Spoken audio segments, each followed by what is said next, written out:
బాలీవుడ్లో latest court room drama Haq ఎలా ఉందో మొబైల్ మసాలా వారి 3 ముక్కల్లో తెలుసుకుందాం. రిలీజ్కి ముందే మంచి అంచనాలు క్రియేట్ చేసింది. నిజ జీవిత కథ ఆధారంగా మంచి బస్ క్రియేట్ చేసినటువంటి సినిమా గురించి తెలుసుకుందాం. ముందుగా మొదటి మాట, కోర్ట్ రూమ్ డ్రామాలకు ప్రేక్షకుల్లో ఇంట్రెస్ట్ అయితే బానే ఉంటుంది. అలాంటిది నిజంగా జరిగినటువంటి ఒక సెన్సేషనల్ స్టోరీని సినిమా రూపంలో ప్రజెంట్ చేస్తే దానిపై అంచనాలు కూడా చాలా ఎక్కువే ఉంటాయి.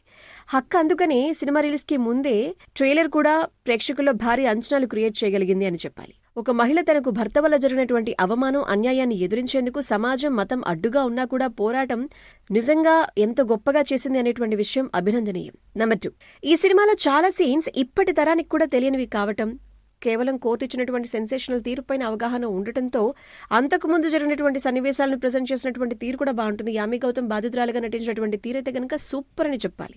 నెంబర్ 3, హక్ మూవీ నిజ జీవితంలో జరిగినటువంటి రియల్ స్టోరీని రియల్ కథగా ప్రజెంట్ చేసినటువంటి తీరు అందరికీ నచ్చుతుంది. ఇక కోర్ట్ రూమ్ డ్రామాలకు కావలసిన అన్ని అంశాలు ఇందులో మీకు పుష్కలంగా కనిపిస్తాయి. యామి గౌతమ్ తన పర్ఫార్మెన్స్తో అండ్ ఈ సినిమాని తను క్యారీ చేసినటువంటి విధానం సూపర్. అయితే ఇలాంటి కథలో కొన్ని సీన్స్ అందరినీ ఆకట్టుకోలేకపోవచ్చు. ముఖ్యంగా కొన్ని వర్గాలకి సినిమా కనెక్ట్ కాకపోవచ్చు. రియలిస్టిక్ సినిమాలను ఇష్టపడే వాళ్ళకి సినిమా ఖచ్చితంగా కనెక్ట్ అవుతుంది. RJ Sunitha rating 2.75.